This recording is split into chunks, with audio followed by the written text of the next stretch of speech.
Hello, I'm Mario Toneguzzi, managing editor of Canada's podcast. Joining me today in taking care of some business here is Angela Bernard, who is founder of FuturVille. Thanks for joining us today, Angela. Thanks, Mario. Good to be here with you. All right, let's start with a little bit about FuturVille. Just maybe describe for us what it is. So we are development directors for healthy longevity villages. So we're building our first prototype village in Vulcan, Alberta, where you can live long and prosper. Okay, it obviously takes the moniker from the Star Trek and from Vulcan's location. Tell me, location-wise, why did you choose Vulcan?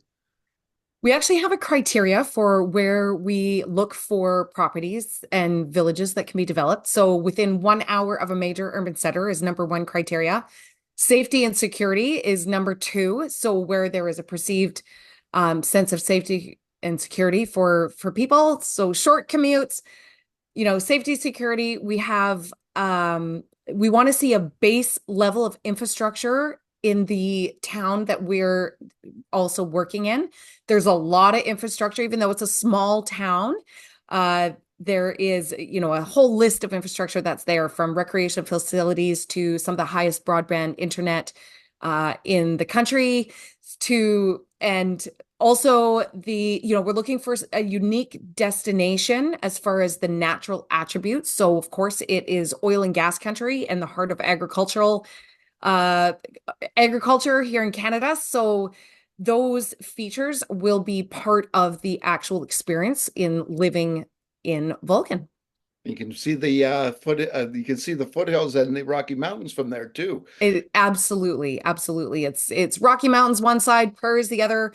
We had some customers that came over from Toronto as they flew in from the Calgary airport and went down to Vulcan. They just went, "Oh, wow, there's such a sense of peace and serenity here. There's fresh air that they hadn't experienced for a long time." And we took them on a tour of the town and the infrastructure that's there. They experienced an amazing sense of welcome. There was lots of diversity in who they experienced in the food and the community.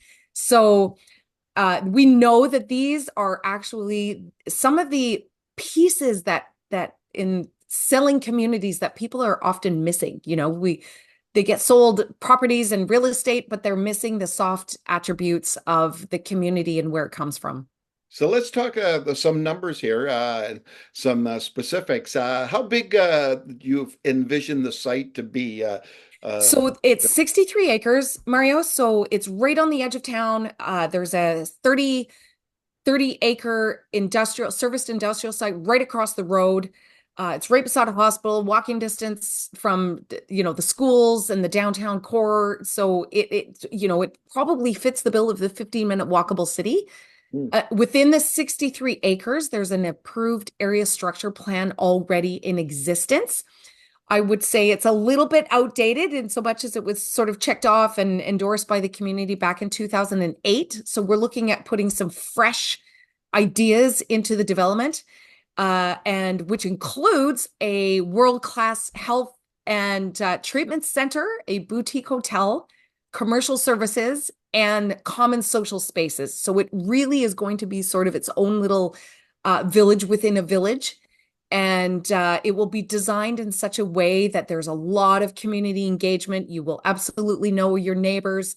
The focus of the village is that you were coming there as a resident or a visitor with the intention of adding 10 healthy years or more onto your lifespan.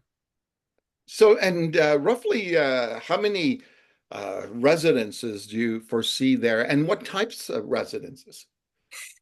So the time frame is okay. So first of all, population is there's an approved area structure plan for 300 dwellings. That is a mix of multifamily, residential, row housing, single family, and so we're looking. There's 179 single family lots, just to give you an idea, and there's 8 multifamily lots that are already approved. So that's the density that we're looking at. Potentially up to 1,000 uh, what I call residents on site, depending on how many bodies per household.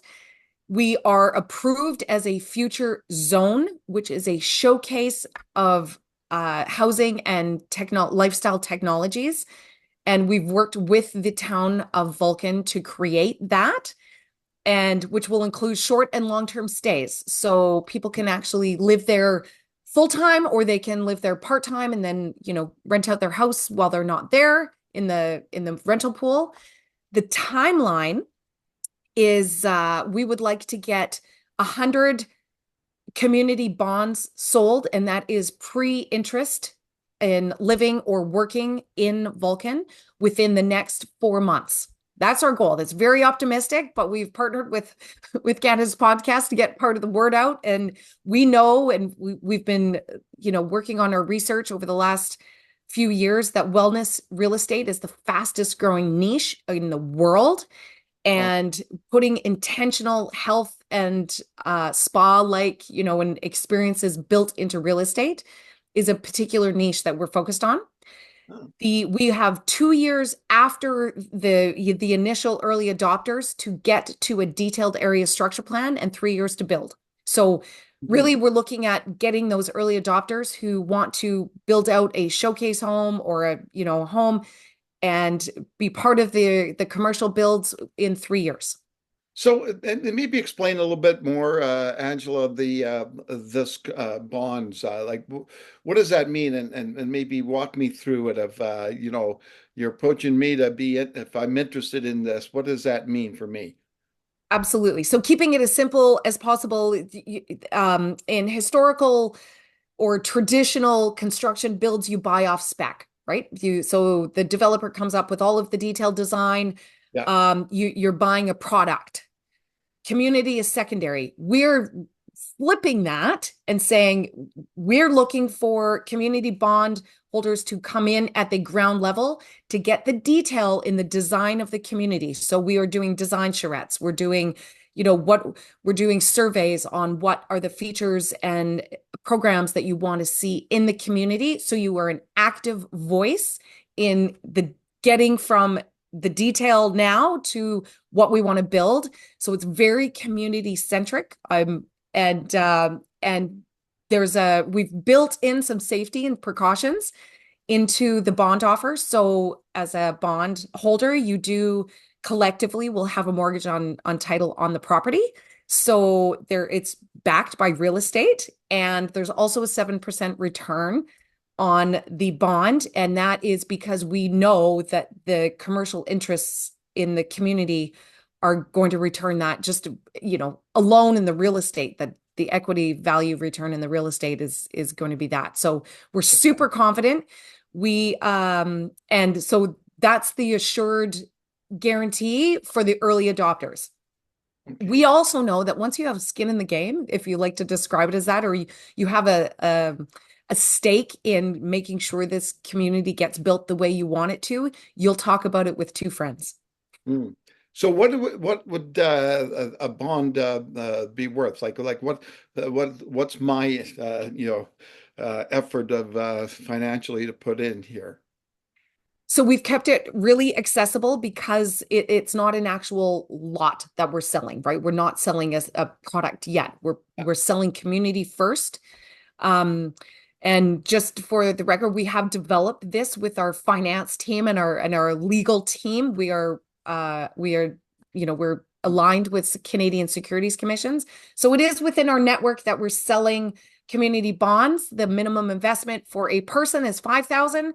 We anticipate people like medical practitioners, health and wellness coaches, nutritionists. We imagine people who have services that will be retail related or commercial related, buying in now and getting a first right of refusal to have commercial space.